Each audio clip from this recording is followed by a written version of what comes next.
Hello! You are watching the Video Voters Guide, organized by the League of Women Voters of Portland. We are in the studios of Metro East Community Media to talk with candidates running in the November 2020 general election. All candidates who filed for this race were invited to participate in the Video Voters Guide. However, there are many reasons during a campaign why a candidate may be unable to appear. For comprehensive coverage by the League, including information on candidates who might not have been available for a video interview, visit vote411.org. Information is available in both English and Spanish. Candidates may choose to include additional information on Vote 411, such as their own YouTube videos. Watch, share, and be an informed voter. Hello, this is Debbie Kay with the League of Women Voters of Portland. With me today is Lisa Reynolds, running for House District 36 in Oregon. Thank you for joining us, Lisa. Thank you so much for having me, Debbie, and the League of Women Voters. Very welcome. Let's start by having you describe the part of Oregon you're running to represent and tell us a little more about yourself and what you bring to this opportunity. Thank you so much. My name is Lisa Reynolds, and I go by she, her pronouns, and I'm running for Oregon House District 36. Oregon House District 36 is an amazing district. It includes a small swath of Northwest Portland, the Northwest Hills and Old Town, but then Southwest Portland all the way, including the Southwest Portland Hills, but also downtown, Portland State, OHSU, and the amazing neighborhoods of Hillsdale, Multnomah Village, and down to Capitol Highway, I believe. So I got to know the district very well, especially when I could walk those streets before COVID hit, and I'm really honored to have the opportunity to serve the district further. First and foremost, I'm a mom. I have two sons. I'm an activist, and I'm a pediatrician.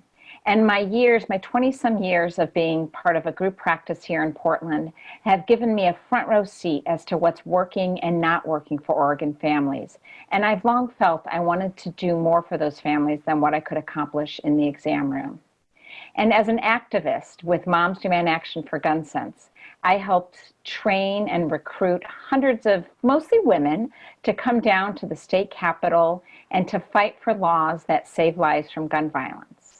And then after the 2016 election, as we all were pretty disheartened with the outcome, I helped co-found Indivisible Oregon, which works to thwart the Trump agenda through electoral work and through calling members of Congress. And as you can imagine, we're all burning up the phone lines over the weekend and today to encourage the U.S. Senate to hold off on naming a Supreme Court nominee until after the inauguration in 2021. All that kind of culminated, and I decided last October, to run for office. My work as a pediatrician, my life in activism, and I threw my hat in the ring, never expecting what would hit Oregon in February and March of this year. When the COVID pandemic hit, I became kind of a local teacher on what COVID meant for Oregon and for Portlanders. It's what I do in my exam room, and I started a blog called Oregon Coronavirus Update. And I, along with many other physicians, we work to kind of strengthen some of the public health measures that the state instituted, which I think has resulted in pretty good numbers in Oregon, although I can certainly talk at length about how I think we could do even better. So for all those reasons, I think I am uniquely qualified for this moment. We need medical experts and public health experts in the legislature now more than ever.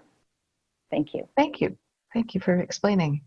So the combined effects of the COVID-19 pandemic and our recent devastating fires are having an immense impact on Oregon's budget. How would you think the legislature should address these issues? Well, as I felt even before COVID and the wildfires, Oregon is overdue for significant revenue reform. We need to decouple our income tax system from the federal code, which would bring in hundreds of millions of dollars of revenue, especially as we decouple from opportunity zones, and then the CARES Act, which is a result or a reaction to the COVID pandemic. We need to think about kicker reform. We need to think about reinstating severance taxes on the timber companies. And we need to think about increasing taxes on wealthiest Oregonians and on corporations. I also consider the budget a moral document. That's not an original thought. And I think instead of just thinking about how are we going to do the same or maybe a little bit less of the same with less money, I think this is an opportunity where we have to rethink how we provide services, how we create jobs with an eye toward equity and with an eye towards a green economy. So I believe there might be some opportunities here where we can dismantle some things in our state and redo it better. It's what Governor Kitzhaber did in 2008 when confronted with a downturn in the economy, and we've reshaped how we provide healthcare. And I think we can do it in many sectors here in 2021. Thank you. I will let you know we have about 3.5 minutes left. What steps would you take to ensure that more Oregonians are qualified and hired for Oregon jobs? You know, a lot of this comes back to revenue reform because I do think we need to institute some interesting jobs programs in Oregon to retrain people who had lost their jobs before the pandemic, but certainly in the pandemic. I've envisioned things like a Marshall Plan of job creation, like what we did after World War II and also in the aftermath of the Great Depression. I think we have an opportunity to think about bolstering career technical education in our community colleges, apprenticeship programs like we've seen in a lot of the trade unions. And I could go on forever about this. I mean, we also have to think about upstream services that put literally a kindergartner on the best foot forward for kindergarten success, which translates into improved reading scores, high school graduation rates, and a higher chance of rewarding careers. Thank you. How do you think that the legislature can provide the stable, adequate, long-term funding for public education? Yes, this has certainly been something Oregon has really struggled with in the aftermath of the ballot measures that decimated our revenue from property taxes. And it goes back to some of the things I've alluded to earlier, which is that we need revenue reform. Specifically, as I said, decoupling from our federal tax code, kicker reform, reinstitution of timber severance taxes, which was so well covered by the Oregonian and OPB and ProPublica this past summer. And then we need to really make sure we're putting our kids first, both in terms of kindergarten readiness, or I'm a big fan of early childhood education and services.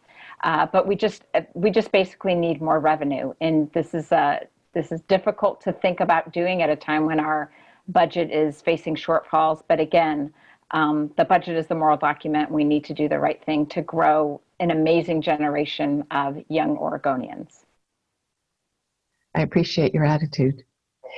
Last question. Misinformation can have damaging effects for democracy.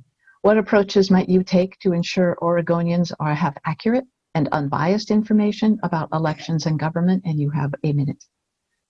Great. Two main things. We need transparency in elections, both who is funding the elections, who are funding ads. We need campaign finance reform, and the Oregon Supreme Court decision in April puts us on a path to very meaningful campaign finance reform. As a candidate, that cannot come soon enough. I will tell you, as someone who spends a lot of time looking at OLIS, which is the Oregon Legislative Information System, it's an outdated, difficult to navigate system. I would really envision, redoing that. I would love to see redoing that to, getting some young Oregonians who are savvy on programming to really make it user-friendly. And furthermore, Oregon's been, I think the Oregonian said today, Oregon is allergic to transparency in government, and that absolutely has to change. We've seen problems with the Oregon Employment Department, and I just think we need better transparency and better service to every single Oregon citizen. Thank you. It's great talking with you today. I appreciate your being here. Lisa Reynolds, running for State House District 36. Thank you for coming. Thank you, Debbie, and thank you to the League of Women Voters. Thank you. You're welcome. This has been the Video Voters Guide. Thank you for watching. The general election is Tuesday, November 3rd. The last day to register is October 13th. Remember to mail your ballot a week ahead or visit a ballot drop location. Be sure to inform yourself about the candidates and ballot measures and exercise your right to vote.